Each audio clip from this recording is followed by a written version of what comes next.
ಇದೇ ವರ್ಷ 2024 ಮೇ 1ರಂದು ಮೇಷರಾಶಿಯಿಂದ ವೃಷಭ ರಾಶಿಗೆ ಸಂಚಾರ ಮಾಡ್ತಾ ಇರೋ ದೇವಗುರು 3ನೇ ತಾರೀಕಾಗಲೇ ಅಸ್ತನಾಗ್ಬಿಡ್ತಾನೆ. ಅಂದರೆ ಜೂಪಿಟರ್ ಕಂಬಶ್ಚನ್ ಆಗುತ್ತೆ.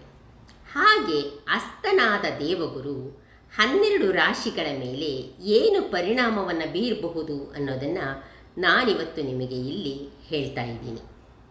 ಹಾಗೆ ಈ ದೇವಗುರುವಿನ 12 ರಾಶಿಗಳ ಗೋಚಾರ ಫಲ ಮತ್ತು ಅವನ ಕರ್ತವ್ಯಗಳು, ಅವನು ಅದನ್ನು ನಿಭಾಯಿಸುವ ರೀತಿ, ಇದಕ್ಕೆ ಸಂಬಂಧಪಟ್ಟ ಹಾಗೆ ಕೂಡ ವಿಡಿಯೋಸ್ ಮಾಡಿ ಅಪ್ಲೋಡ್ ಮಾಡಿದ್ದೀನಿ. ಯಾರಾದರೂ ನೋಡಿಲ್ಲ ಅಂದರೆ ಖಂಡಿತವಾಗಿ ಮಿಸ್ ಮಾಡದೆ ನೋಡಿ. ಅದರ ಲಿಂಕ್ಗಳನ್ನು ಡಿಸ್ಕ್ರಿಪ್ಷನ್ ಬಾಕ್ಸಲ್ಲಿ ಕೊಟ್ಟಿದ್ದೀನಿ. ನಾನು ಡಾಕ್ಟರ್ ಮಂದಾರ ಮಹರ್ಷಿ, ವೈಜ್ಞಾನಿಕ ಜ್ಯೋತಿಷ್ಯ, ವಾಸ್ತು ಹಾಗೂ ಅಂಕಗಣಿತ ತಜ್ಞೆ.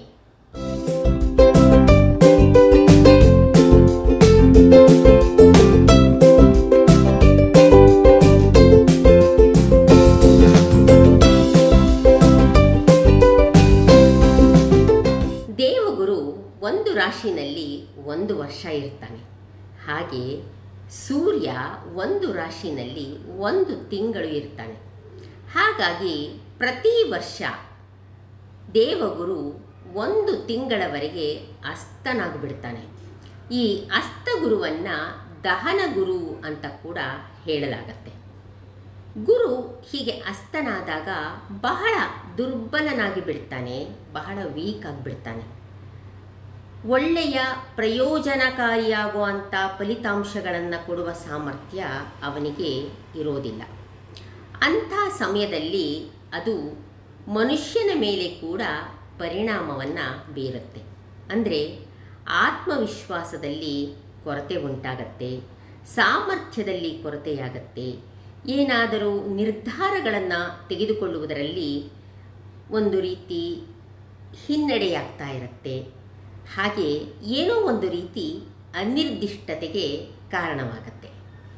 ಮನುಷ್ಯನ ಬುದ್ಧಿವಂತಿಕೆ, ಜ್ಞಾನ ಹಾಗೂ ಆಧ್ಯಾತ್ಮಿಕತೆಯ ಮೇಲೆ ಕೂಡ ಈ ಅಸ್ತಗುರುವಿನ ಪ್ರಭಾವ ಬೀರಬಹುದು. ಪರಾಶರ ಮುನಿಗಳ ಪ್ರಕಾರ ಸೂರ್ಯನ ಎರಡೂ ಬದಿಯಲ್ಲಿ 11 ಡಿಗ್ರಿವರೆಗೆ ಗುರು ಅಸ್ತನಾಗ್ತಾನೆ. ಹಾಗಾಗಿ 1 ತಿಂಗಳವರೆಗೆ ಗುರು ಅಸ್ತನಾಗಿರ್ತಾನೆ. ಮಕ್ಕಳಿಗೆ ನಾವು ಎಚ್ಚರಿಕೆಯನ್ನು ಕೊಡ್ತೀವಿ. ಬೆಂಕಿ ಹತ್ತಿರ ಹೋಗಬೇಡಿ, ಅದು ನಿಮ್ಮನ್ನು ಸುಟ್ಟಾಕ್ಬಿಡತ್ತೆ ಅಂತ. ಹಾಗೆ ಗ್ರಹಗಳು ಸೂರ್ಯನ ಹತ್ತಿರ ಹೋದಾಗ ಸೂರ್ಯನ ಶಾಖಕ್ಕೆ ಅವು ಕೂಡ ಸುಟ್ಟೋಗಿರುತ್ತವೆ. ಇದನ್ನೇ ಕಂಬಶ್ಚನ್ ಅಂತ ಹೇಳೋದು.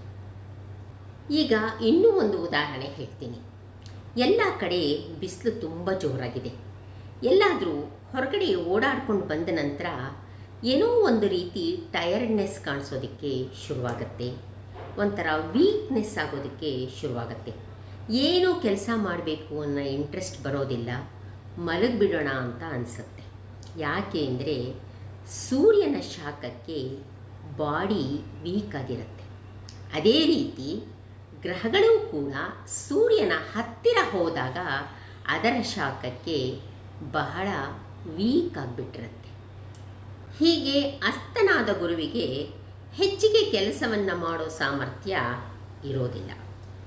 ಮೇ 3ರಂದು ಅಸ್ತನಾದ ಗುರು ಪುನಃ ಉದಯ ಆಗೋದು ಜೂನ್ 3ರಂದು. ಅಂದರೆ 1 ತಿಂಗಳು ಅವನು ದುರ್ಬಲನಾಗಿರ್ತಾನೆ.